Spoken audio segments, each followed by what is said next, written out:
Everything good in life is forged on the anvil of adversity.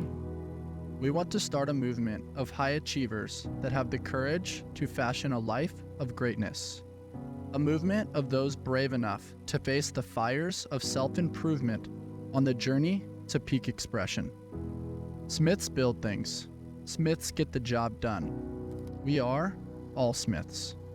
Welcome to the All Smith Project, where greatness is forged, not found.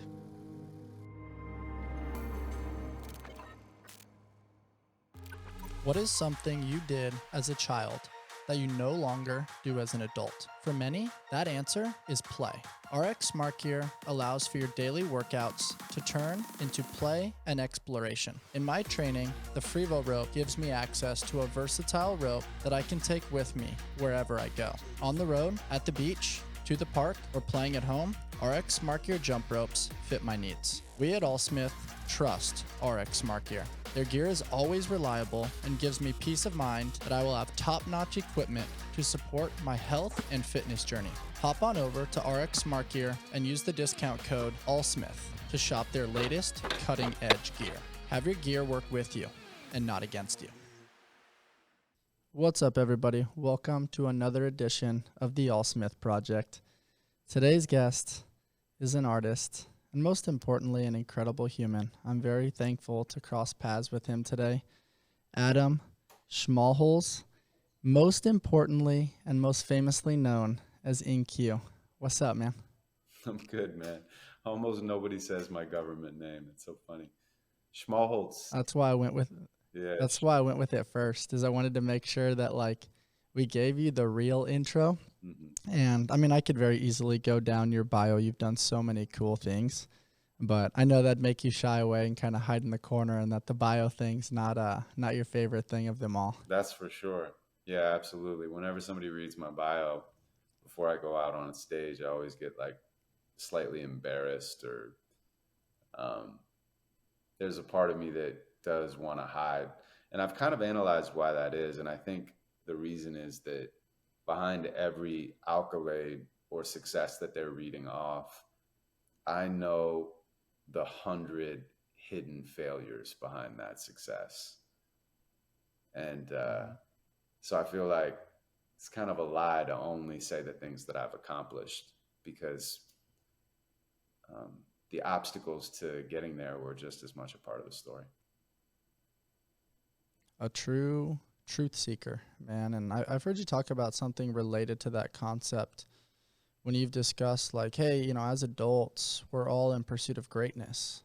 But when you're just focused on greatness, you lose your connection with play. Yeah. And play is something that's incredibly important to me. I'm sure people that listen to this podcast laugh about it, because one of my favorite lines is that we never really grow up. We just learn how to act in public. But what that really means is it's maintaining a childlike mindset to really believe that all things are possible and be okay with failure. Have a healthy relationship with failure. When you hear those things associated with the pursuit of greatness, but you know the failures that it took to get there, what made you so comfortable with owning your truth and using truth as your vessel to then pursue creativity? Well, we were kind of discussing before things started about your father and his kind of health journey and your journey to support him through that. My father was not around at all, and my mom's a school teacher. I was born and raised in Santa Monica, and I think that when you don't have one of the parents in the household, it tends to make you very self-reflective early, because you start thinking about belonging. And, as a young boy, I would always kind of think, what is a man supposed to be like? And so it made me really question myself and start to observe my life early. And it's only later, when I got into spoken word and poetry, that I started funneling all of those questions and observations about myself and my environment into my work. So I think truth was always the foundation of what I was seeking, because I didn't feel comfortable or safe completely to be myself and to have that be okay.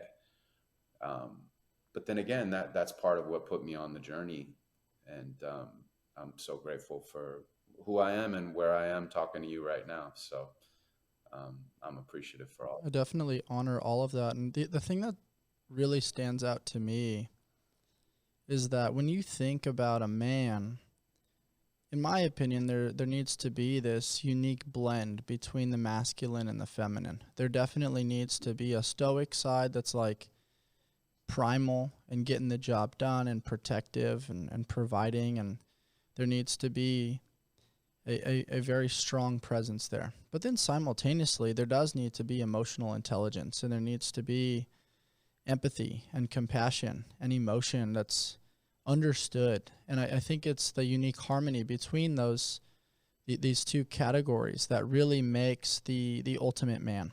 Mm. And what's fascinating is you growing up without that example. In my opinion, I've met some pretty awesome people and talked to some very, very successful men on this podcast. And I don't know, you epitomize someone to me that is really exemplifying the ideal man. And so it's cool to me that even though you didn't know exactly what it looked like growing up, you found your way there, which is pretty rad.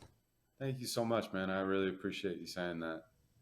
Yeah, I mean, look, I'm very sensitive. You know, my mom was my example, and we have a complex relationship, but I'm just unbelievably grateful for all of her sacrifice in raising me and uh, teaching me good morals and integrity. Um, and I think that sensitivity was a part of what she taught me, and that emotional, I don't know, empathy or whatever. I can feel into other people.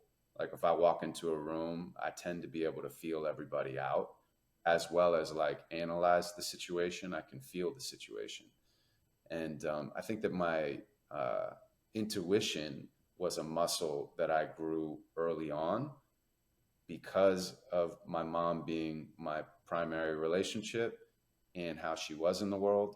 And also because, as I said before, I didn't really feel safe, you know, in a lot of different Mm-hmm. ways, mentally, emotionally, probably physically, even spiritually, you know.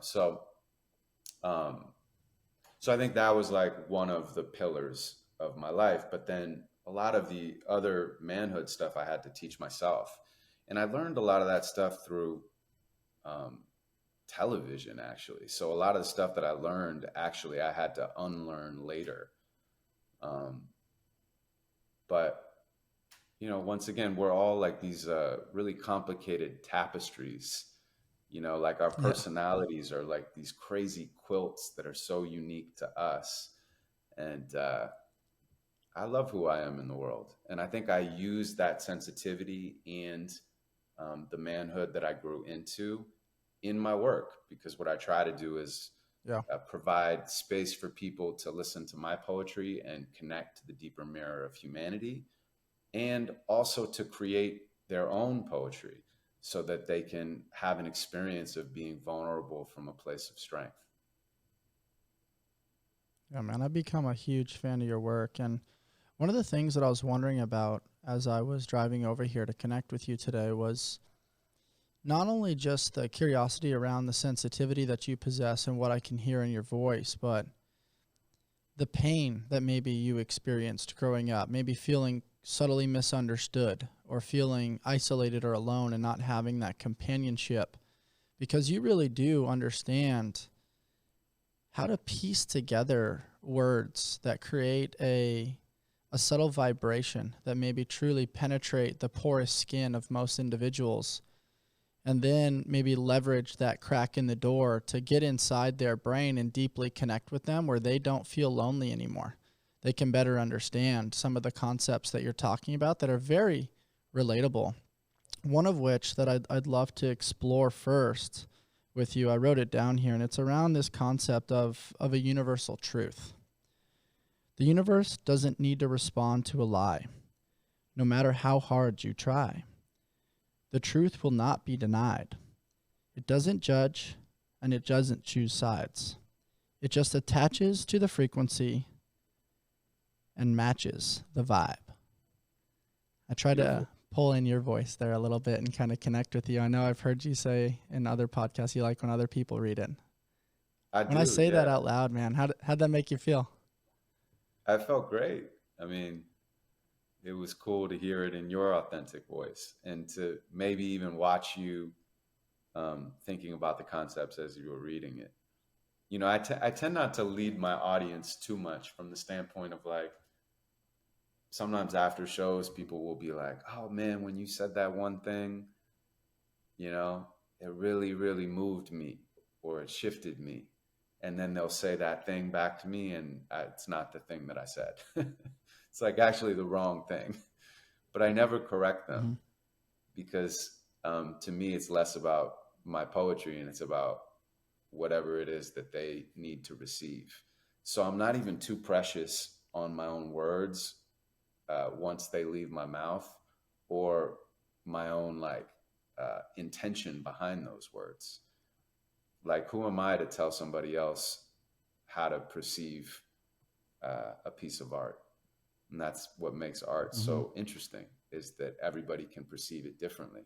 I was in a movie the other day, and it was Napoleon, and I fucking loved the movie. Have you seen it yet? I haven't seen it. I'll Okay. definitely have to check it out It's in a these next great couple movie. weeks. I think you're really gonna like it, Bryce. The thing is, I could understand why somebody wouldn't like it. You know, the Ridley Scott was the director, and so I would assume that a lot of people that go see it are expecting like Gladiator 2 or something like that. And it's not that. It's a really complex movie about a narcissistic uh, war figure in history, you know, centered obviously around France, but all of Europe at the time. And his, you know, unhealthy but codependently connected relationship to his wife. And it's just like a long, slow, drawn out, interesting movie. And I thought the acting was impeccable. This fucking guy gets up halfway through and he's like, this movie sucks, and then he just walks out. And I Oh, looked at my wow. wife and I was like, are you liking this? And she was like, yeah. And I thought that's what makes art so beautiful, is that I'm sitting here like really into a movie. And even though I understand why somebody might not like the movie, I really like the movie. And not only did Uh-huh. this guy not like the movie, it wasn't worth his time, you know? So I don't even know why I went there, but I guess art is all subjective. And I love, No, totally. And I think you articulate it really well. And I've heard you say it before, and that is, I might bastardize this a little bit, but I think it's something along the lines that the art is more important than the artist. yeah, And for I think sure. that's such a humble way of looking at it, because what I say and what you hear are two different things. You might be in a state where certain words that I say might be triggering, they might be loving, they might be inspiring, and they might completely throw you off the rails. Yeah, I think, though, what the magic component is that there is something to the human experience that doesn't quite meet the eye, but it's felt. And I think certain words set at a certain frequency or certain creations in the artist world can allow people to feel a certain way. And you epitomize that. You're a walking analogy of the Maya Angelou quote, which is, nobody cares how much you know until they know how much you care.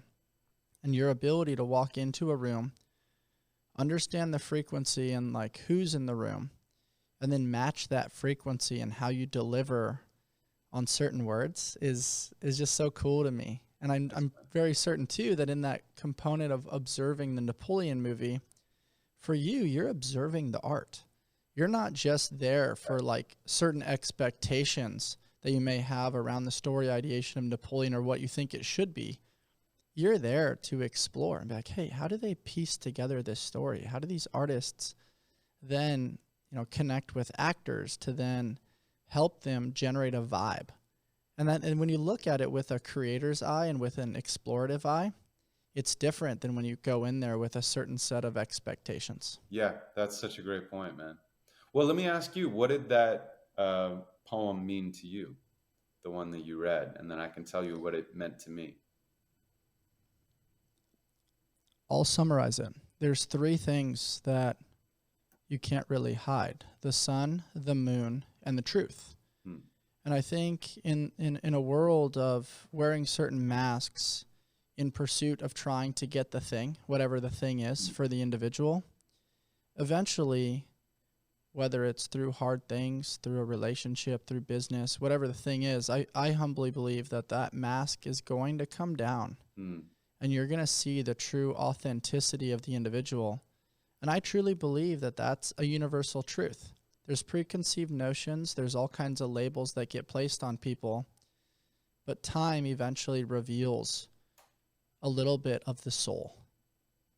So that's kind of what I feel and think about when I read the universal truth piece from you. Yeah, that's beautiful, man. Really, really well said. That's very deep. I think, for me, it's similar, which is just basically like the internal world helps to create the external world. Not completely, but it definitely helps to shape reality from the standpoint of what it is that we choose to focus on. And so we can be presenting one thing, like you said, the mask, and we can navigate reality that way. But eventually the world will respond to the internal frequency. And it will be attracted to whatever it is that we're putting out. And so I think that Yeah, I definitely honor that. Yeah, that's kind of what I was getting at. I think that the personal truth changes all the time. I mean, there's things that were true to me at moments in my life that aren't true anymore because I've grown. But I always think in art and otherwise, if you start with your momentary personal truth, you will connect to a universal truth. And that's what I try to do when I write. Yeah, man. That's special. That's cool. Kind of relates to the golden rule, right? Treat others the way you want to be treated. Yeah. Not sure why that came to mind, but I feel like that is a little bit of a universal truth that seems to float around the surface a little bit. Yeah. Where does your creativity come from, man? I know your name was given to you by a friend that thought about, like, in question, was like, hey, man, you're very inquisitive. And that's kind of how you got the name In Q. But where did the curiosity come from, and what does your nickname mean to you? I mean, I've had it forever. I'm 45 now, and my buddy gave me that nickname Inquiry when I was 15. And people just started calling me In Q after that, and then people started calling me Q. And it's so much a part of who I am now that, like, it is, I promise you, when I hear it, it sounds as real or fake as Adam Schmalholz does. It just all sounds made up to me. But I do think that Even through the screen, man, when I introduced you as Adam, I could feel you like, whoa, this guy like looked me up, but also that sounds weird. Right. Well, it does kind of sound weird. Nobody ever says, ladies and gentlemen, give it up for Adam Schmalholz. But the thing is, Schmalholz to me is a real part of my personality as well. Like, it just sounds like, I don't know, how I can be sometimes, which is like, I'm pretty much like a micro pessimist and a macro optimist. Like, I can zoom out and I really can think we're moving in the direction of infinite possibility and hope, even when times are hard. But on my daily, when I move around, sometimes I like to get annoyed at things, almost like Larry David or something like that. So that's like my Schmalholz side. And In Q is more of the person that can kind of like zoom out. Instead of looking at the pixels, I can see the full picture. And hopefully, so basically you're admitting on our podcast that you've got dual personality disorder. Well, I'm a Gemini, bro. So Geminis have a bunch of different voices in their heads, and they have to learn how to navigate all of them. We're like sitting at a long table, and we discuss things before we move out into the world. But hopefully when we do, we move out in an authentic, unified way, right? Well, I mean, those are great options. So when you enter into a room and you've got a fuck ton of frequencies that you're trying to match, inevitably you can be like, hey, man, you point to him. It's like, you're up. Your personality is going to match this room today. And so you Yeah. have the ability to have tools in the toolbox to know which version of you is going to best serve your audience in that moment. Yeah, that is so well said, man. Thank you for acknowledging that. It's rare that somebody reflects that back to me. I do have an ability to be myself in a lot of different ways and connect to a lot of different people. And I think that's probably because of how I grew up. I mean, we're from uh, opposite sides of the same place, but we're from the same place. And when you grow up in a really um, diverse environment, you feel very comfortable connecting to lots of different people in lots of different ways. Oh, yeah. And I mean diverse in every possible way you can think of diverse. Diversity of, race and economic stuff and religion and diversity of thought and diversity of just political, everything you can imagine.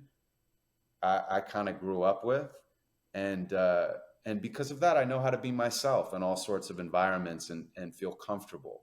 And I think that helps me in life, but I also think it helps me as an artist because I want to be able to connect to as many people as possible truthfully, so that they can hopefully open up to moving into a deeper place in their mind or a deeper place in their heart through my work.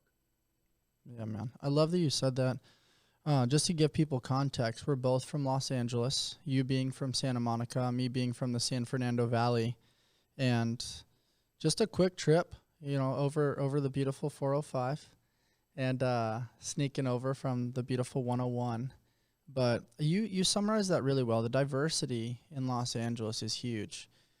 But there's a few commonalities that I experience, and I totally respect if you disagree here, but the three big ones for me were around love, sport, and art, and specifically hip hop, to be honest. I mean, me being from the basketball world, it's like my buddies in the locker room, like it didn't matter if I was a white boy trying to take a ball and put it in a hoop. Like I was vibing with the boys in the locker room, man.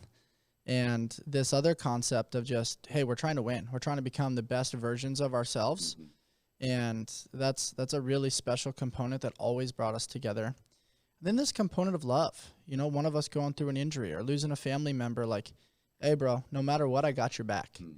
And those three components always united us in the midst where it brought this unique presence where everything outside of that started to fade and dissipate.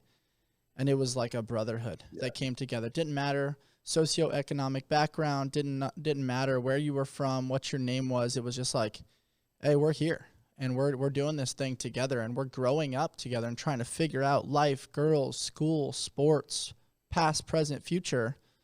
And there is a connection that comes from that. And I don't know the specificity of the words that you used, but you've talked about that before. I've listened to some talks and poems that you've shared around. It feels so diverse with the keyboard warriors and everybody trying to one up everybody on social media and in the internet space. But then we get out into the real world, and it's like we need to come together. Yeah, I mean, I do my very best, man, and I do hear and agree with everything that you just said. I mean, that was my experience too. I mean, I wasn't as athletic as you are and were growing up, so I don't know, man. I was just hanging on by a thread trying to do the next right thing. Well, I never grew, bro. I was like super into basketball too, and thought I was going to be whatever I thought I was going to be, and then pretty much didn't make it past the all-star at the boys club team, um, but I loved it still. I loved it, and then I also loved hip hop, and it still had the same thing. I mean, it was about brotherhood. It was about competition. It was about having each other's backs, and I mean, I wouldn't trade how I grew up for anything. I think it's Oh, like me the neither. most beautiful thing. The most I've ever learned in my life is from people that were different from me. And, for other people that have never had that experience, I wish that they could. And now I get to take that out into the world. And like, I mostly try to treat everybody with as much kindness and compassion as I can. And my experience is mostly people treat me the same way. So I think you get what you give often. Yeah, that's a very good way to say it, man. The Trident family taught me something really important this last year, that we are all a bundle of stories, both good, bad, and everything in between. All of their cold brews remind their customers that they are part of something bigger than themselves. I start my day with the Sweet Cream Cold Brew as I am prepping my mind and body for fitness, service, coaching, and podcasting. With various locations in San Diego, they offer over 14 nitro cold brews and a variety of specialty drinks. You can find the perfect brew and pair it with one of their treats from the Keto Bakery. You can check them out over at tridentcoffee.com and use code ALLSMITH to take your coffee experience to the next level. Your relationship and the way you describe love is special. I've heard it a few times, but I want to say it here firsthand. Love isn't just something you feel, it's something you do. When I say that, what kind of comes to mind? And let's unpack that a little bit together. Yeah, I mean, love is it's a feeling, of course, but it's also an action. It's something. It's making somebody's life a little bit better. It's complimenting them. It's doing them a favor. It's seeing them and also being seen, and being willing to have real love means you are willing to risk it all because it's worth it to show up as your authentic self over and over and over again, and keep trying when it doesn't feel good, so that once again it can feel effortless. I think a lot of people think that love is a destination, and that once they arrive there, it's over. But love is really a beginning. When you fall in love, it is an endless path of self-discovery, self-exploration, and connection. I think that when people think it's a destination, they almost like take it for granted, or stop trying once they arrive, or expect it to always be easy. It's like, love isn't supposed to be easy. It's supposed to be hard, because the things that are hard are the things that are most worth it. And there is nothing more worth it in my life than my love. For sure, man. On the other side of some blood, sweat, tears, and consistent effort is typically everything that we ever desired. Yeah. And I'll share this with you. It almost makes me a little emotional because I say it often, but I don't know that I've felt it and resonated with it as much as I do right now. I think in the final 3 sentences of my father being alive, he held my hand and he looked me in the eyes, and he couldn't speak loudly, but he whispered, "Always be dating." And that was such a profound thing that I'm not sure I actually totally understood it until now. You defining that as love isn't something you feel, it's something you do. Always be dating really means like you're always loving that person. You're always nurturing the relationship. You're always putting in the effort as if it was your first date. Yeah. You're holding the door open. You're trying to be gentlemanly. You're walking on the street side. You're trying to really genuinely, as your name inspires, be inquisitive, be genuinely interested, and not just make the relationship transactional or stagnant, which then allows the fireworks and the magic to kind of die. And I think your definition of that, this is like the first time in real time, I'm like, whoa, I wonder if it meant that to him. Maybe it did, maybe it didn't, right? Like you talked about the words and how they resonate with people versus how they don't. I'm like, whoa. That's some powerful shit right there. I mean, maybe it matters, but maybe it doesn't matter, right? Maybe the fact that he said that to you, it was wise conceptually and energetically, no matter what he intended it to mean, because of how you receive it at this moment. I mean, I'm not gonna like front, like it's not like my wife and I have like a perfect relationship. We argue, we fight, but we fight to be in real time with each other. We fight for the connection, for the commonality, for the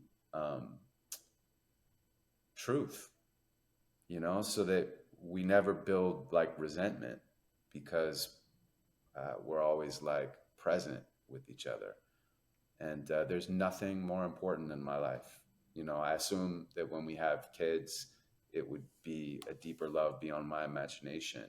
But I think that having a primary relationship can anchor you to the world.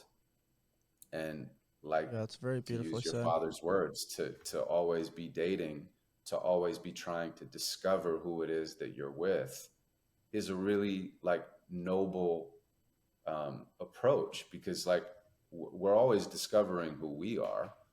You know, we're not like these calcified creatures. We're not totally stagnant. We're always growing, always changing, always learning, always expanding, and our partners are too. So it's like we have to continue to let them get to know us and get to know them, and hopefully we can grow on this journey together. Yeah, man. That's very well said. This is gonna be hard for me. I've been nervous to do this, but I've got to do it. One of my favorite poems that you've ever wrote is 85, Yeah. and it very much relates to this concept of love. I'm gonna give my stab at it. I won't read the whole thing, but I'll read Do you want me to read most it? of it. Yeah, let's do that. Would you Let's do that. prefer if I read it? If you want to How about read I it, I start? would love to I'll hear it. start, and then you take over. We'll do it Okay, that together. sounds good. We'll do a collab. I love that. You ready? Yeah, you look at me when you're ready. You pass it off whenever you feel. Okay. I want to fall in love at 85. Go on shuffleboard dates and dance to hip hop from 95. Our song would be staying alive, but only for the message. Otherwise, we'd keep away from disco. It's depressing. We'd rock matching tracksuits and rope gold chains. We'd look like Run DMC, but in their old age. We'd take aerobics class and wear bifocal glasses and eat at IHOP and hold hands at Sunday masses. And when it comes to the bedroom, well, nothing much would happen in the bedroom because we're 85.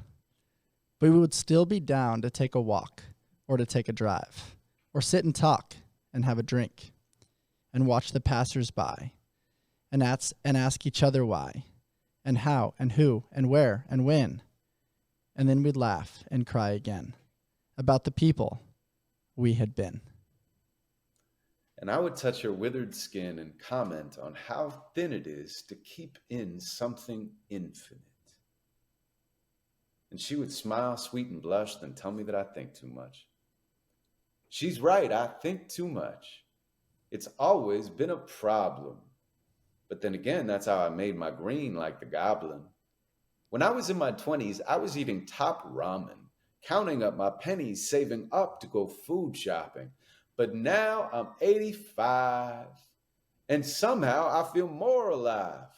I turn my hearing aid up and bump Jurassic 5. I read the sports page while she peruses classifieds. We like antique stores, garage sales, and barter buys. And when it comes to the bedroom, well, hopefully, every once in a while, she lets me knock her boots into the floral patterns of our bedpost, then hold her head close like death isn't chasing us, planning on erasing us and replacing us with better versions of us, reshaping us, remaking us, then recreating us with new identities so we can make new memories. Hush, little baby. Learn to walk and talk and think and lie and feel and fight and love and die and never get the answers why. She dips a joint of grass and wheatgrass and we get high. Her hair is silver as the moon in the San Diego sky. We still pop pills, but it's not the Xanax anymore. Whenever we can't sleep, we listen to the ocean floor. She got a sound of the CCD for me from the Brookstone store, and ever since I've been snoring like a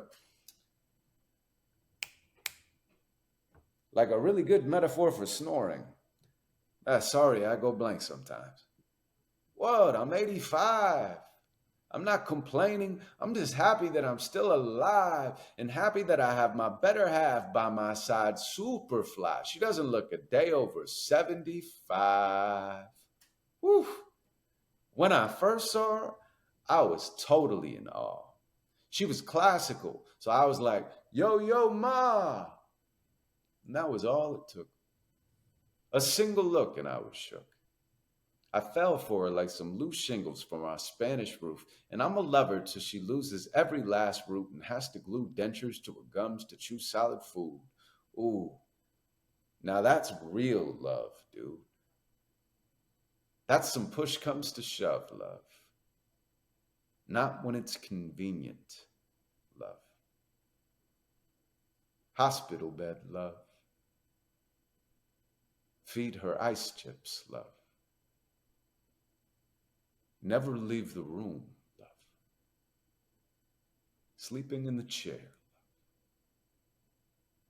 Pray to up above, love. Have to pull the plug. Miss her in my bones, love. Everything about her love die within a month, love. Can't live without her love. Love. The only reason that we are alive. And none of us should have to wait until we're 85.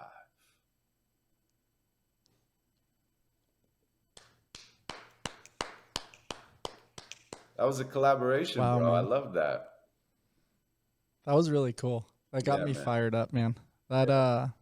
your ability to elongate certain vowels and consonants, add in such appropriate pauses, and then also have some of the subtleties that just they add the nice rhythm. They convey the point to really allow you to feel it in between your ears, in your soul, and your heart. And you definitely have a gift, man. And it's cool to be a part of that and share that with our audience today. That was really special. Thank you. Yeah, thanks for reading it, and thanks for all the kind words. You know, like I for when I was kind of like younger, I've been doing this so long. I mean, literally since I was 14 or 15. So it's like the longest relationship of my life, writing and performing. And my relationship to my relationship with writing and performing has changed so much over the many seasons, all the people that I've been throughout my life. But one thing that has always been solid is I always try to create from a place of immediate truth. And one thing that I learned along the way is that I was trying to use big words to express these big truths, and they were actually Yeah. just getting in the way of the communication of what the poem wanted to say. So I stopped doing that. I stopped trying to sound smart or deep or philosophical, and I just started trying to express whatever the simplest version of what I wanted to say was. And Yeah. and so I love playing with these poems, and um, you know they sound different even over time. That's rad, man. I mean, simplicity really is the ultimate sophistication, and being able to communicate to, somewhere between that like third and fifth grade level, I think resonates with most people. What is it about the rhyming, right? Like sometimes you're able to make it rhyme, sometimes not, but you find a way to make it work no matter what. Is that something that was very calculated early on? Did that come about later on in the developments of your craft, or what is that? What role does the rhyming play? I mean, I started out rapping, and I was very serious about that. Um, it's like weird for a 45-year-old man to say that, but at the time, you know, that was what I thought I was going to do forever. And when I was 19, I wound up in an open mic for poets in LA called the Poetry Lounge, which still exists, and it's one of the biggest open mics in the country. And I started doing my rapping a cappella, and people responded. And so I think that the rhyming was always the foundation of any way that I was trying to communicate art into the world. And it's so second nature to me now. It helps my memorization. It also gives me almost like railroad tracks, even though I don't know where the train is going exactly. I just kind of like Mm-hmm. do them one at a time, and it tells me where it wants to go. So oftentimes I'm surprised in the end. Like when I wrote that piece, I didn't know that it was going to end that way. It wasn't something that I had intended from the beginning. And as I was writing it, I got emotional in the end because I was surprised. And I think there's something kind of beautiful about that self discovery in real time because hopefully it allows the audience to be surprised as well, rather than it being overly strategic or having an agenda from the beginning.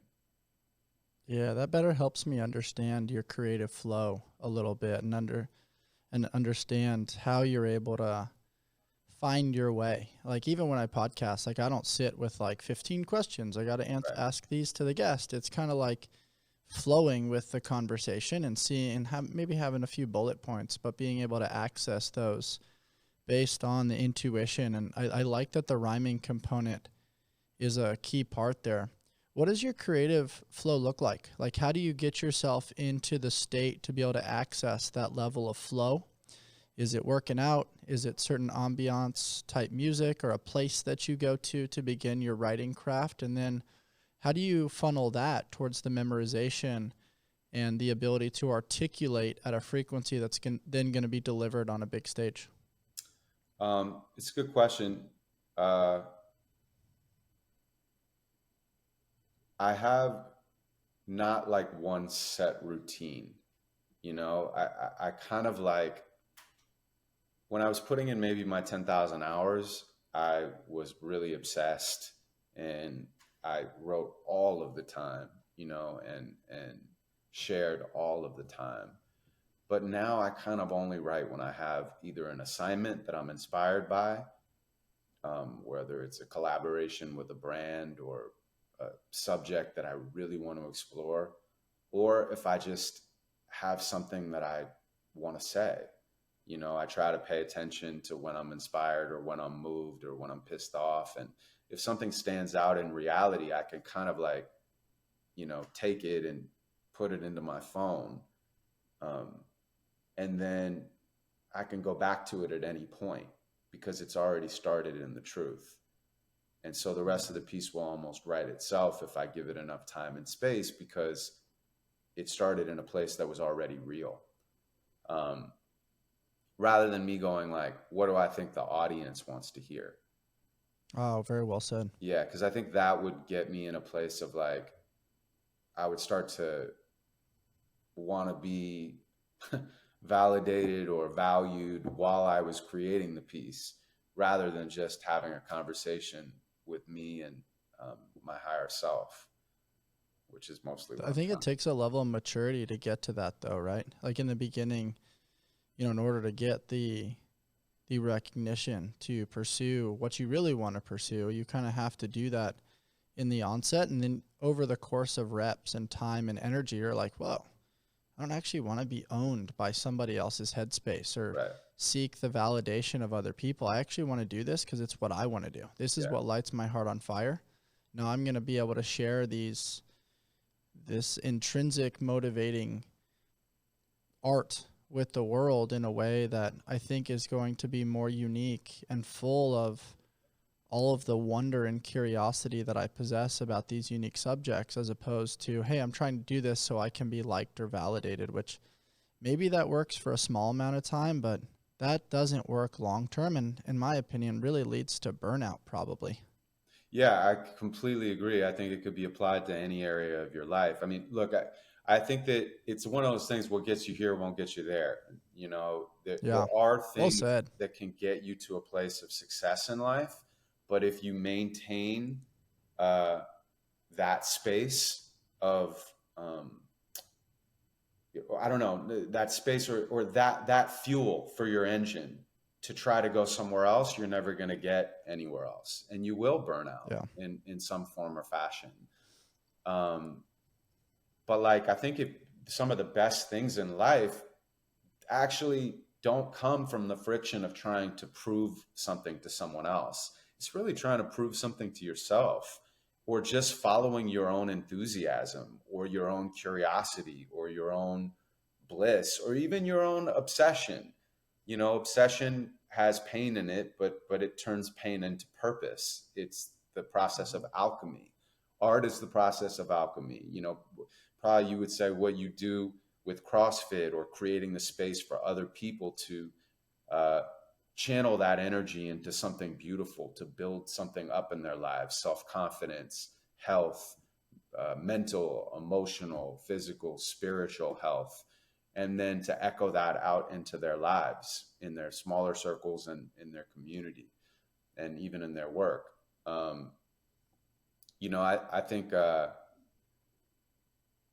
I'm excited to continue to use that fuel at this stage in my life, because I don't know exactly where I want to go next, but I know if I keep checking in with myself and I know where I am now, wherever I go next will be um, a ripple from where I am now, which is, the truth. I love those lenses because sometimes we're in pursuit of like trying to follow the path that's already been laid. But for someone like you, it's very much like don't go where the path may lead, go instead where there is no path and leave a trail. Hmm. And what's unique about that is like you're operating with a machete, and some people might be chaotic and robust and really aggressive with that. And then some people might like tinker periodically and be like, hey, I'm curious, where is this going to take me? Right. But this intrinsic confidence of knowing that wherever you end up, you're going to figure it out. You're going to be okay. That's fucking cool to me, man. Because so many people are afraid of the uncertainty. Hey, what's on the other side of that ridge? I've never seen that before. I don't really know. But that intuition and knowing, hey, when I get there, it's a new experience. I'm experiencing life. I'm living life. I'm very curious what's over there. And when I get there, I'm going to make new friends. I'm going to see new things. And I know I'm going to be able to figure out because I have a proven track record that I've figured it out time and time again. Yeah, and to your great point, I mean, even if you are afraid, which I get afraid of shit all the time, so what? It's just not being afraid of your fears. It's acknowledging them, accepting them, and then doing it anyway.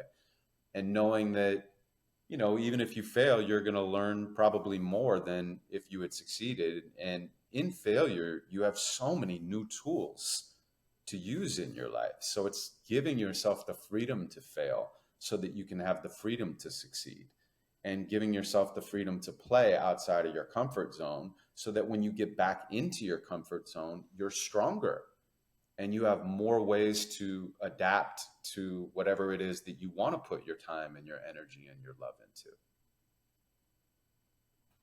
That really is a cool way to think about it, man.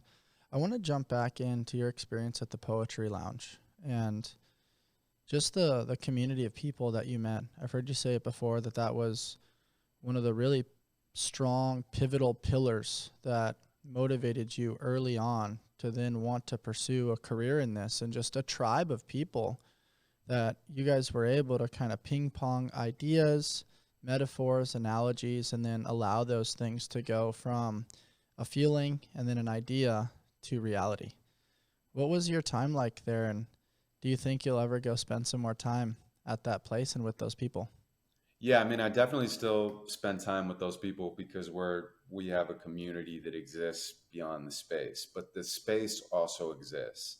And I have such a reverence for it. I mean, it really was church without religion for me. It was an artistic college. I never went to college for more than 1 year. I went to San Fran State, um, and then came back and was at SMC, and I fucking got in a fist fight on camp. I hated school. I always hated school. I was never a good student. I never thought I was capable or smart, so I kind of fucked off and or just tried to be invisible, basically. And after that, I was like, all right, I'm going to pursue art full time. And I mean, that was much longer struggling than I ever could have imagined. I mean, I didn't make any money until I was like past 30. And yet during that time, I just kept showing up at this open mic. And, those people became a family for me. and they sharpened all of my skills. Some of the best artistic experiences I've ever had is watching other poets on stage. We had some of the most talented people in the world. And I was so lucky to come up in that environment because I had a lot of big brothers and big sisters, and I had a lot of little brothers and little sisters. And it's an each one teach one thing. Um, and there's nothing that can really divide us as a group. I mean, as lives move on, responsibilities change, time changes, you don't get to hang as much, you don't talk as much, but we all have each other's backs still to this day. That's badass. It's cool that you have that tribal nature, and something that stands out to me just from a primal standpoint. You talked about the young bucks and then the older gurus that you were probably chasing after.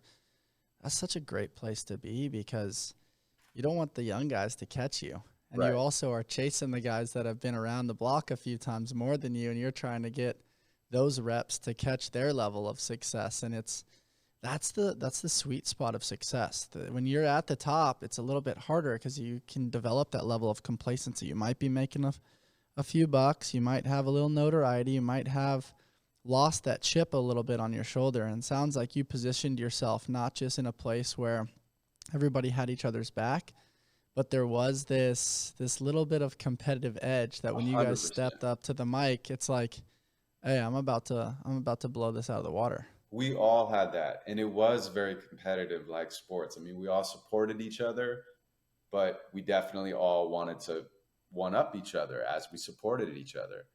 And both of those things existed at the same time. It's like you and your teammates or whatever, of course you're going to go out, you're going to try to beat the other team. You guys have each other's backs. You're going to war athletically, but you also want to be the best you can, within the group.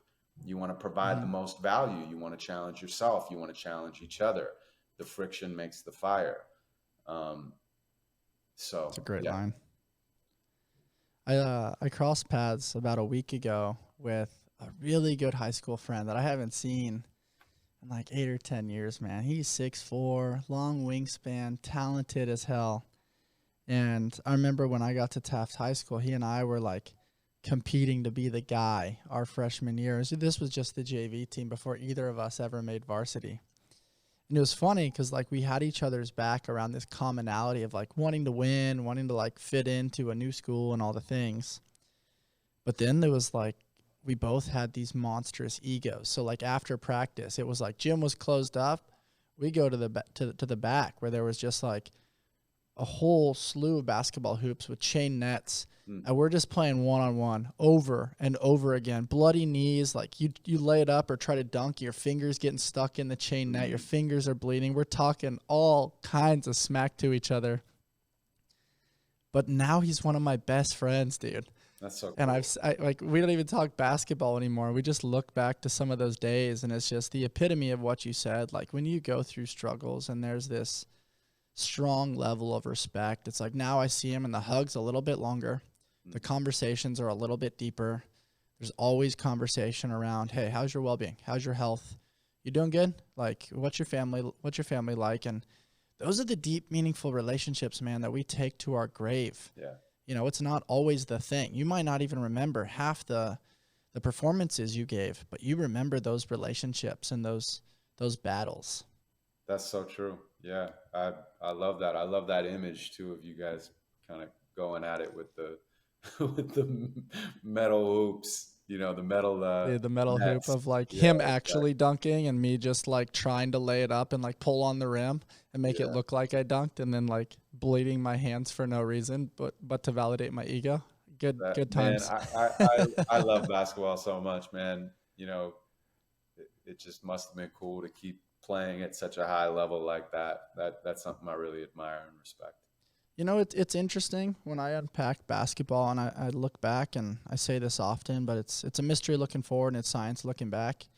And it's like when you're young, you're like the guy, you're trying to do everything, and you move up and maybe you're the guy for a little bit longer, but it's like you start looking at it through a different set of lenses, and you're like, all right, what can I really do better than other people?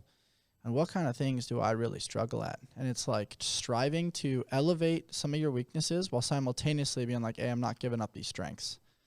And it's this constant push and pull battle to think, how do I fit?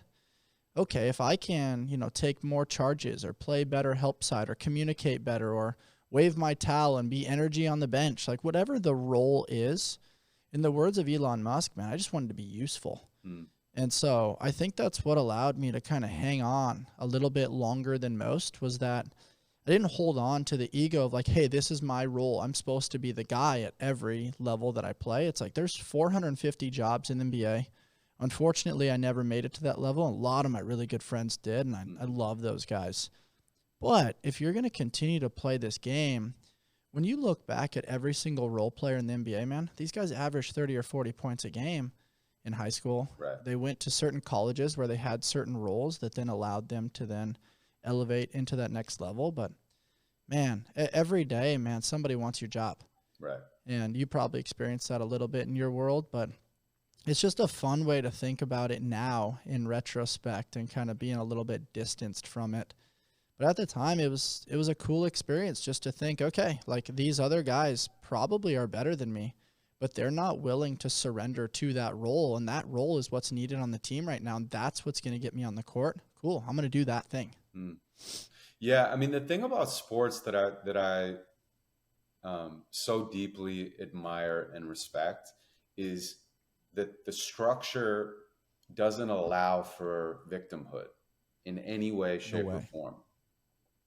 And that's so awesome when you're taught that as a young person, when you're taught to not make excuses and to show up for each other and to sacrifice, and that hard work leads to results, and that when things don't work out, get back up and go even harder, to not feel sorry for yourself, to acknowledge your losses, but to know that you can rise again and win another day, that you can get better. And I think that, there's certainly the shadow side of sports as well, but I'm not going to talk about that right now. I'm just going to talk about those things. I think those things, when those things show up in your life outside, it's so beneficial, because if you apply that thing to any other area, it is just such a strategy for success. And it's not something that I personally was taught. It's something that I had to kind of teach myself over a long period of time. And so, yeah, that's something that I look at when I think of like people who have sacrificed to be the best in sports, or just to be role players, but to do the absolute best they could in those roles. I know what it took to get there, both physically and mentally. Yeah, that's very true.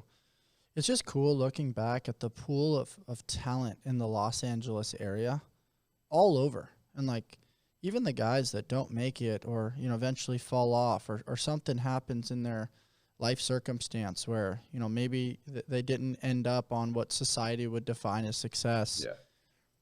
Man, when I look back, there was just so much talent. I mean, guys that were rapping in the locker room, guys that were really good with fashion and style, other guys that were really good at just creating community and vibing, other people that were the class clowns, that were comedians way before comedians were cool. Right. And then, obviously you had the students and the rule followers, and everybody kind of fell into a category. But when you zoom out from that, the transferable skills and the value that all of these different jobs or titles or occupations or buckets rather can kind of add to the world, it's a very cool thing. And you're just constantly trying to level up without getting too distracted by the noise, because LA is very noisy, man. And Yeah. I didn't get to chat with you too much about it previously, but I want to touch on presence. You've said something before that was around the lines of presence kind of allows the past to go away and the future to disappear.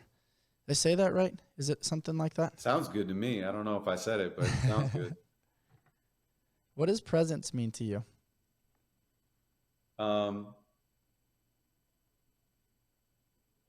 Well, I think I try to find presence every day when I meditate.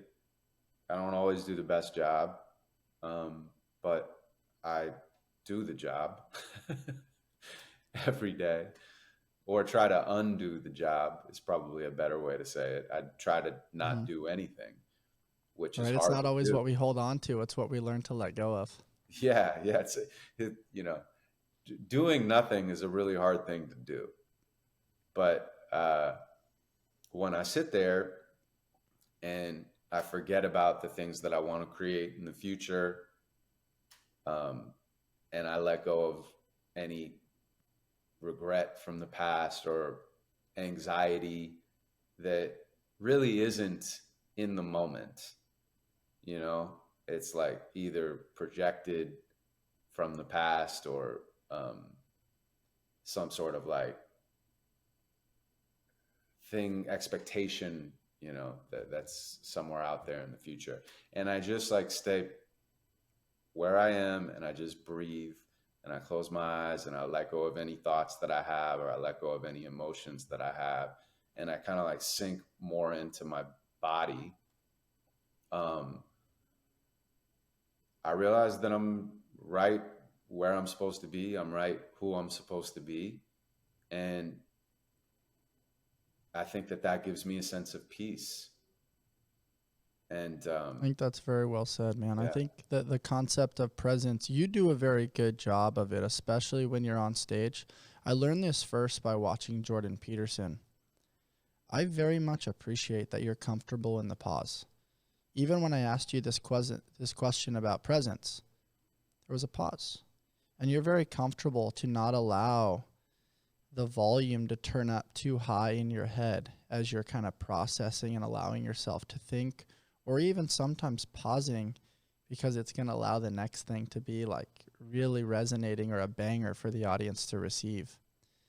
And that tells me that you have a good internal dialogue and ability to self-regulate your physiology and your emotions.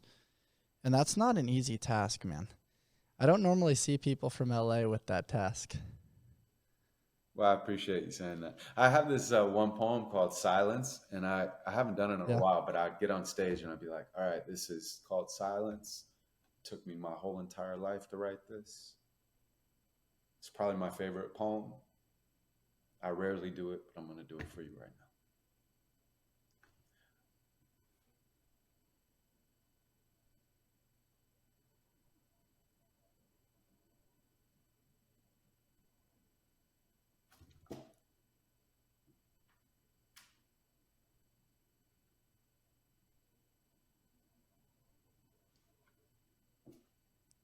And if I can do that shit for like minutes.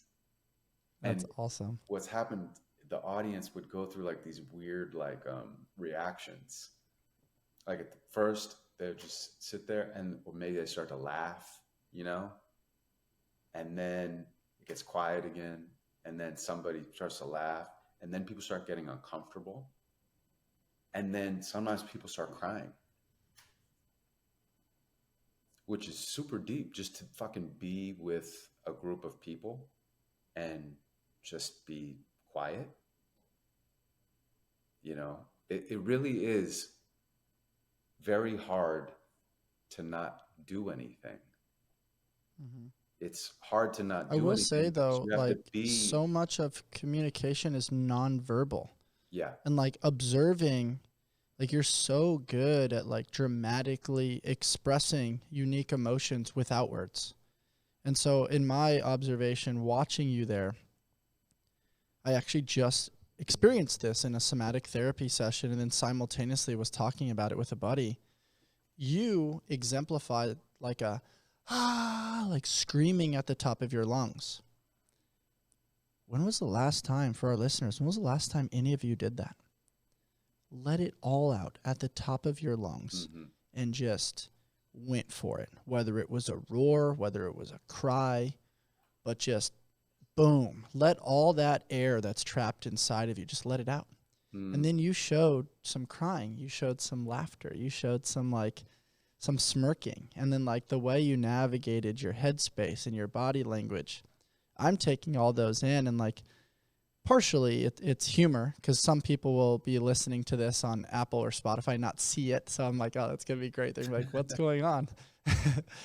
But then also simultaneously, it just shows like you really understand the art of communication. Yeah, I mean, I'm the first person in my audience, you know. There's some things that I write, I just always give myself the freedom to never share everything. You know, some things I write, I never ever show him. Like they're just for me. And when I do that, um, I know that when I'm finished with them, they're true. You know, and when they're true, then I decide, okay, is this the type of thing that I want to share with other people? Do I want to share it in a year? Do I never want anyone to hear it? Um, but I think, yeah, I'm always communicating to myself first and trying to remind myself of these lessons, you know, philosophical observations, ways that I want to live because I'm trying to become a better version of myself through my own poetry. Mm-hmm. I really love that line. I am my first audience. That's good stuff, and hopefully grants people the permission to be more vulnerable, knowing that what they put down on paper, or even if they make a video on their phone, they have the power to choose if they actually want to share that. But it's still an outlet to get those things out of their headspace and out of their body and into the world, and then they can choose what they do with it after that. 100%. Yeah. I want to read something real quick. You mentioned the breath, and this is something that you wrote that I very much appreciated. Humans take between 12,000 and 25,000 breaths a day, but we hardly notice any breaths we take. We just get swept away. We're stressed out by everything we have to do and say. We rarely ever stop and make the time to simply be, to take a breath and remind ourselves that we are free. And this conversation that we're having, the breath, it's a great way to regulate the physiology. It allows us to unlock trapped air, as I said before. But that word free, man, freedom to express, freedom to connect, freedom to feel, freedom to love, freedom to live life on our own terms. And that famous question, which Oprah's talked about that a lot, it's what do you want your life to look like? Let's create a roadmap to get there. It sounds so easy, but so many of us don't know what we actually want.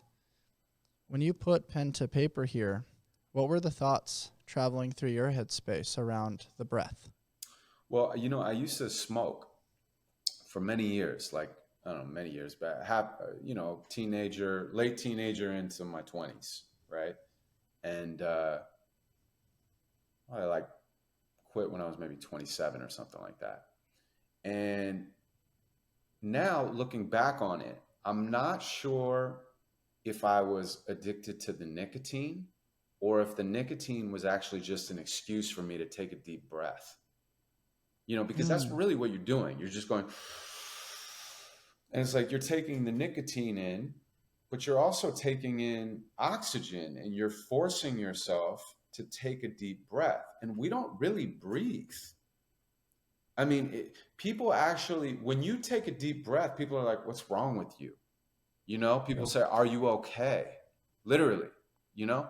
So the reason why that poem was born was because I realized that. And then I was alone once and I was so deeply thinking about something that I forgot to breathe.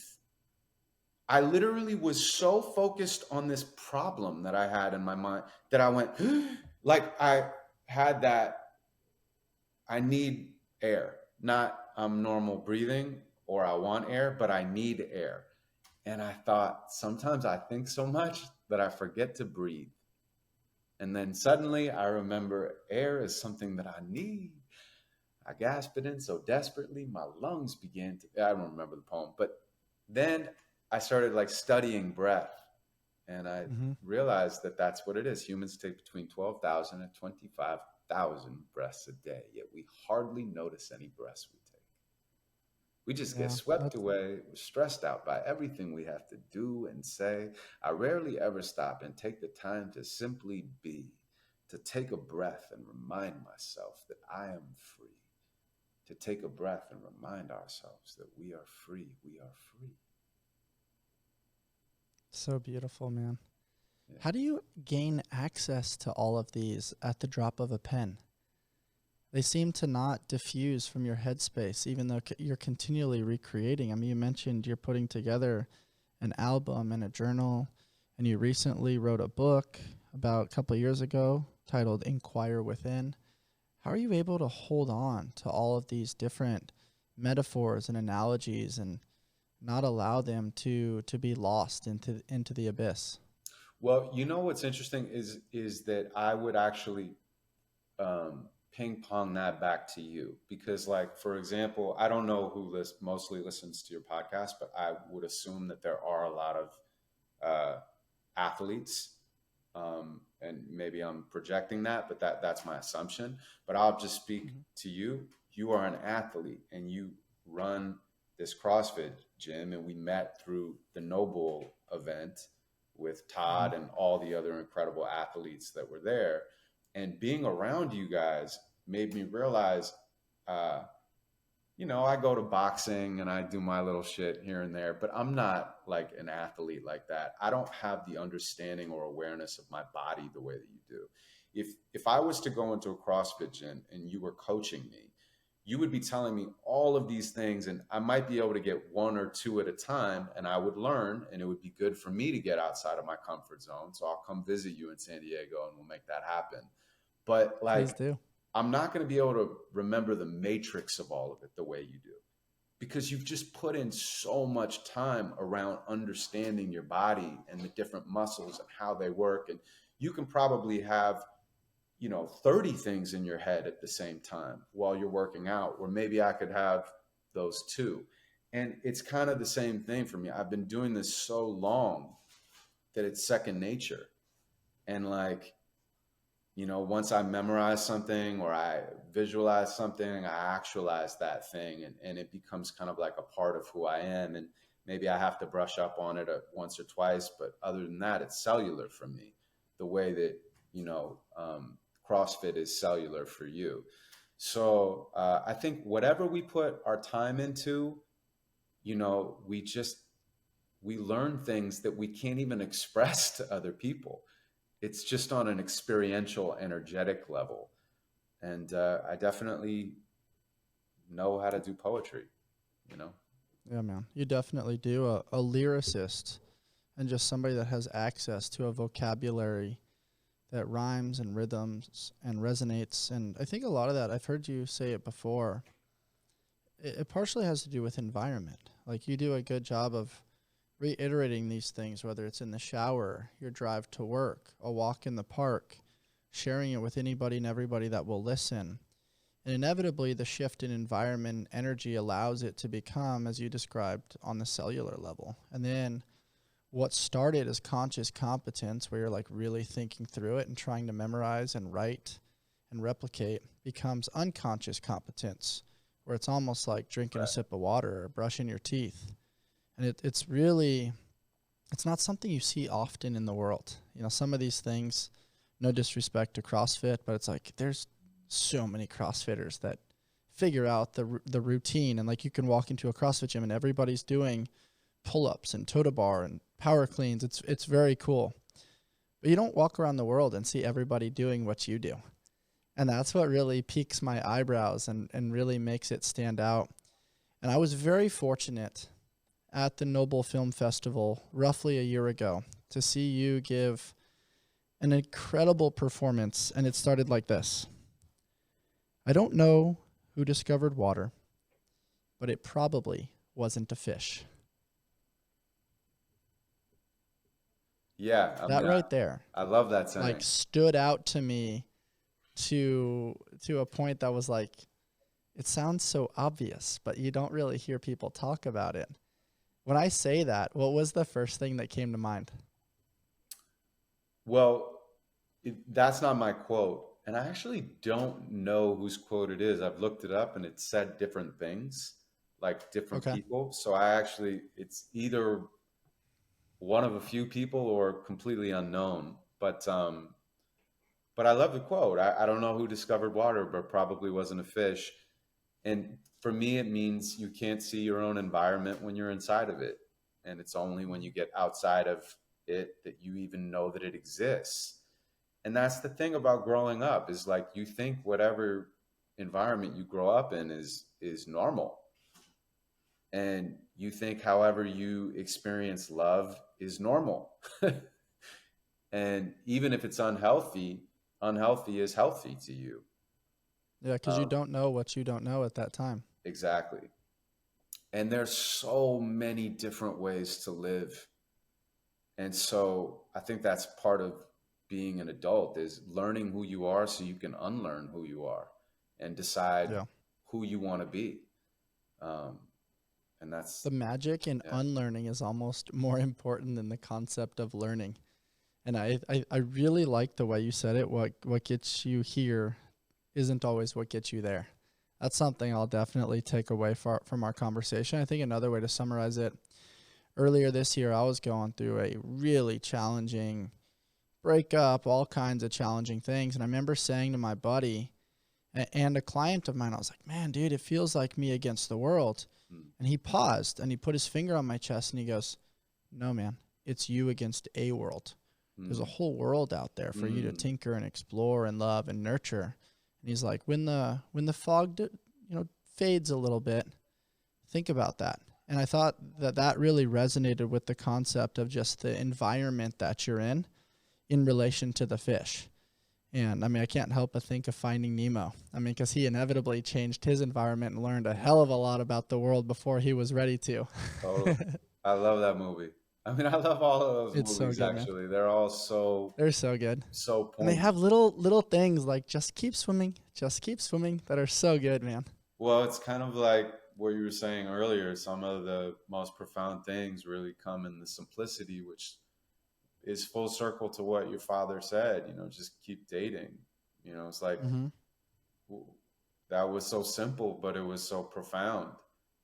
Um, and you say something to somebody, and it can be a seed that you plant in their mind and in their heart, and it can grow at any time in the future, and you might not even see what it grows into, but that doesn't mean that it's not growing. Move fast and break shit.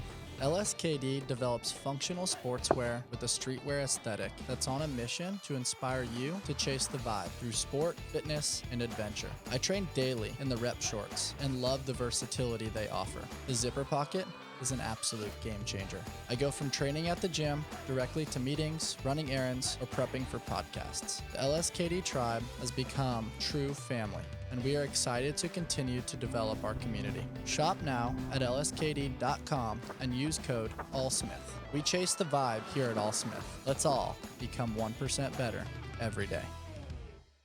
And on that concept of growing, man, there's another thing that you've talked about with regards to be careful what you grow. We are like a seed. We become what we contain. Every single thing we see started, planted in our brains.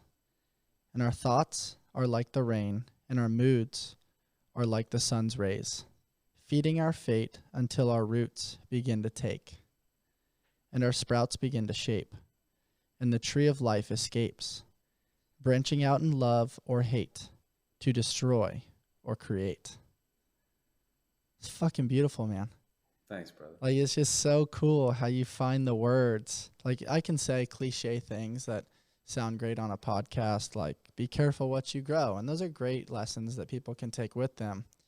But you just find this layer deeper that's just like vibrates, man. And it's so cool the way you say it. When I'm able to kind of access some of these things, my rhythm's a little off. My cadence is a little different than yours.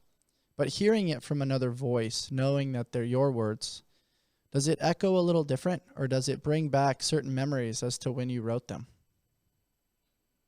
I just like poetry.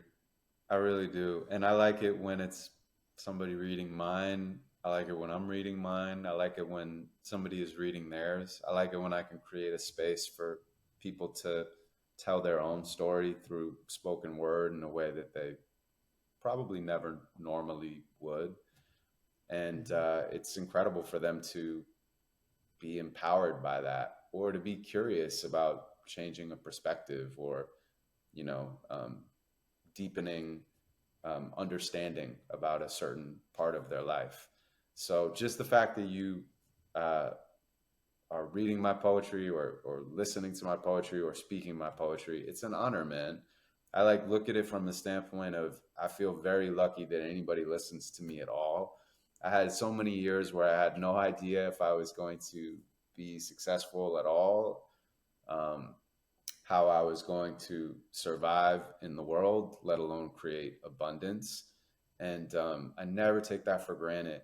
Anybody that's listening to me, I'm like really, truly grateful. And I always hope that they take whatever it is that they need to take for themselves to become happier and healthier in the world. It's so special, man. It's something that that I'm hearing here is really that, like, success is not really a destination. It's not like a place that you go. In my opinion, something I'm in the midst of learning is that success is actually something you attract.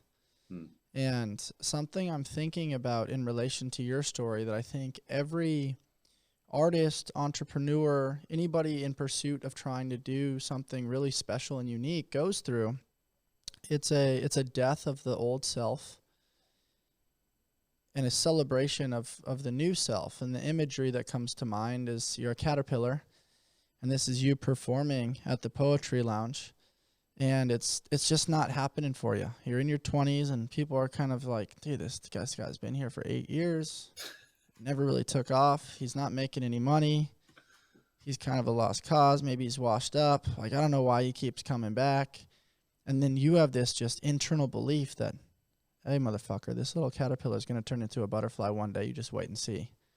And you stick with it, and you stick with it. And then inevitably there comes a moment in time where maybe it's a level of pain, maybe it's a loss of a loved one, some sort of life disruption takes place, and you're in that cocoon, and that disruption just blows up the cocoon, and before you know it, you've got this wing. And you're like, whoa, I didn't have these things before. And then you spend, a good amount of time, like, how do I use this new tool? How do I figure out how to flap these things? And then over the course of time, you're like, whoa, I'm different. I'm evolved. I can see things from different lenses now. I'm not just on the ground crawling in a very slow pace. I move faster, but I can also move slow. I can connect with people. I can show off the beautiful colors that I possess. But everybody loves the butterfly, and nobody can really look back and celebrate the struggle of the caterpillar, the death that the caterpillar experienced, not realizing that it was going to become a butterfly, but literally thinking it was going to die. And that's what I'm hearing when I think about your story, and why I think it's so fucking special that you don't like the bio. And you don't like the bio for a specific reason. And I'm hoping that that analogy and story maybe resonates with you in a non-poetic way. I think it was very poetic. I think that was a poem right there.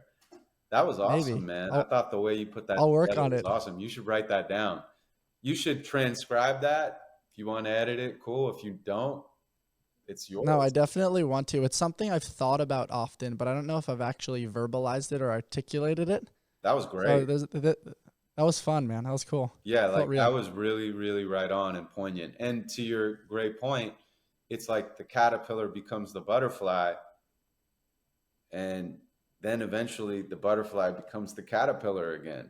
But if the caterpillar becomes the butterfly and the butterfly survives and thrives, then the butterfly also knows that it was the caterpillar. And so when it becomes the caterpillar again, it's not as afraid of the cocoon because he knows it's going to be a bigger butterfly. Yep. That's such a great way of putting it, man. One last thing that I want to touch up with you that I think is very poignant. It comes a little bit from Buddhist philosophy, which is holding on to anger is like holding on to a hot piece of coal. You're the only one that gets burned. And he wrote something very beautiful around the concept of hate. And so many of us have this concept of hateful versus grateful. It's easy and cliche to talk about being grateful, but actually practicing that is really hard. Yeah. I actually put a gratitude jar on my living room table. And so when people come over, I toss them a sticky note and a pen, and I just have them write down something they're grateful for, fold it up, put it in the jar. And as it fills up, I stuff it down even more. And then at the end of every year, we'll dump it out. And then all of us will kind of sit around the That's table awesome. and read them out loud. I love that. And so this poem really is a cool one to me. The funny thing about hate is the person you hate doesn't feel that hate. You feel the hate. What comes to mind when you Yeah. hear So, those words out loud, other well, than just kind of the sharing of knowledge? yeah, I wrote that about my dad. I mean, I wrote that about the hate that I had for him as a teenager. And the reality is that it didn't do anything but um, impact my life. Didn't impact his. And I think that that's something anybody could use as a microcosm for any relationship, or even anything you disagree with, belief systems and, politics. And it's like anybody or any group that you're hating, it's you're just poisoning yourself. So forgiveness is for you first before it is for somebody else. Um, and when you give that gift to yourself, you give that gift to someone else and you can actually move on. And sometimes it happens in layers. It doesn't happen all at once and it might not happen forever, but you have to keep forgiving over and over again. Um, because every time you do, you get a little bit lighter and then the butterfly can fly higher. Well, I definitely really needed to hear that. Does a part of you ever think in relation to your relationship with your father, like, look at me now? No, I don't. Um, my father passed away, and it's interesting. I'm not going to go into specifics, but I respected what he did in the world, um, Okay. which is strange when you respect what someone has done with their life, but you don't respect who they were to you. Mm-hmm. And it's a weird dichotomy to have. But we didn't really have a relationship when he passed, and I didn't expect that to ever change. And we had never really had a consistent relationship. I mean, I could hold on one hand maybe how many times we were in the same room together in my life. Um, so I don't think like, you know, if he could look at me now or he would be proud of me or any of those things. I kind of just think like, thank you, because he was one of my biggest spiritual teachers in his absence and in his presence. Um, and I wouldn't be who I am without that. And so I don't even think of what he would think of me. I think of what I think Mm-hmm. of me. Yeah, I honor that, and I really appreciate you taking the time to share that, man. It's cool that you're in pursuit of your own validation, and that's what I think allows for the supreme level of curiosity, creation. I've heard you talk about just the relationship of valuable versus being validated, and you're definitely living a life that is very valuable, and you've created this commonality with the use of poetry and storytelling. As we kind of conclude today, man, what's the best advice that you've ever received?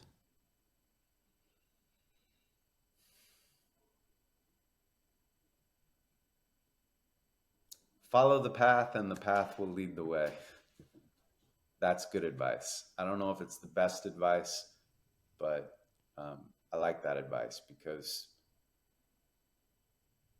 when people can't figure out what their purpose is because it's too big, they should just go down the list of something that they're passionate about And if they can't figure out what they're passionate about, they should go down the list to what they're enthusiastic about or curious about or even slightly interested in, until you get to these really, really small steps. Um, and you can learn to listen to that voice inside of you that is saying, make a right, make a left, go forward, be still, pursue this, say yes to this, say no to that.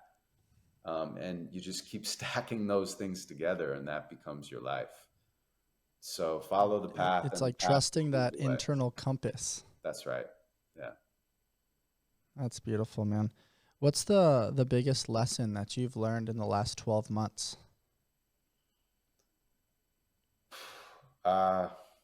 Wow. What is the biggest lesson I've learned in the past 12 months?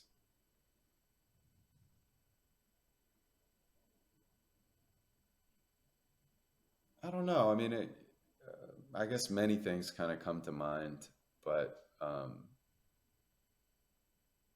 had an incredible year. I had probably the best year of my life, in my career or financially and in terms of impact and uh, experiences, connections to myself and to other people. But even then, not everything, you know, matched up with my expectations and the reality, right? And there were a lot of kind of like personal challenges along the way. Um, but one thing is, when I look back on my life, all of the challenges in the rear view were necessary, as we've discussed, to make me who I am. And so denying those things would be denying a part of myself. And what I want to be able to do is bring that into real time, so that the challenges that I'm going through now, I don't get so wrapped up in the minutia of, that I actually just forget that eventually they'll be in the rear view mirror, and Yeah, very well said. they'll be a part of who I am. And so I think just to trust, just to throw my hands up and enjoy the ride, rather than hold on so tightly to the steering wheel, or to the roller coaster railing, and Mm-hmm. just enjoy every moment, man. The world is in a lot of turmoil right now. People are going through a lot of real challenges, but we're also so lucky to be alive. And I wouldn't want to be alive at any other time. And being alive at all is a fucking miracle. And Mm-hmm. I want to be present for it as long as I can. That's beautiful, man. What's the worst advice that you've ever received? The worst advice I've ever received. Sometimes I look at these Twitter things. I'm on X a lot. Um, and there'll be these like toxic masculine like advice threads, and I like Mm-hmm. will peek at them because they're like funny to me. And then also sometimes I'll see some that are very inspiring, like they give really good principles, for masculinity, but also just for leadership or just living a good disciplined life. um, but one of the things I read the other day was, some fucking schmuck was like, being nice never does anything for you. It was like one of those things. It was basically saying that, like, in order to get ahead, you have to be cutthroat, and you have to like put your own needs in front of everybody else, and this kind of like Machiavellian view of the world. And I think that's bad advice. Yeah. I think, look, there are moments where that is necessary, and I would never pretend that it's not. But I think, like, if you walk around the world, and I'm still even saying this to myself, and you think that the world is going to collapse in on you at any moment, it's like you're always bracing for somebody to hit you in the face, basically. And maybe when they do hit you in the face, it doesn't hurt as much because you're not blindsided by it, so you don't fall down. But what you don't realize is the amount of time that you spend bracing is its own pain. Yeah. Like tense, everything's about to it's me against the world. I mean, that's its own pain. And like, I think just being willing to open up, trust the world, but also trust yourself that you'll be able to handle things as they come, and preparing to just be the best version of yourself in all ways. That's the opposite side of that. And being nice and being compassionate is what the world needs more of right now, Yeah, totally, man. I think it's kindness within context. I think it's being a kind human being, drawing boundaries when needed. And within those boundaries, you do have to fill your own cup before you can fill the cup of others, but you don't have to do it in a negative fashion. I think that just comes with the appropriate discipline to time block and do things within the rhyme and rhythm and the parameters within your lifestyle so that you can be a service-oriented, loving human being that is in pursuit of sharing those key concepts with the world. Like you said, if you're just bracing all the time, your lenses are also probably fogged with anticipating problems, right, and not seeing the good. And I think it's important to be able to do both and be in pursuit of seeing the good things. And we've all heard the famous analogy of the yellow Lamborghini. If you see one, you're thinking about it, you're probably going to start seeing a few more. But that holds true with negativity in the world too. Negativity can be really loud. It gets a lot more clicks and it creates a lot more controversy, especially in the worlds of Instagram, Twitter, X, and YouTube. But simultaneously, man, kindness is dope. I think kindness is just a cool thing. I've got some really kind friends. A few of them love wearing the hats that say hug dealer. I think that's one of my favorite ones. People in the world need more hugs, man. I learned the other day that people need on average about 8 hugs to feel totally fulfilled. And maybe that's a key takeaway from that concept of the worst advice that you've ever received. My last question for you today, InQ, if you could have one law in the world that everybody had to follow, what would that law be? God, these last questions are rough.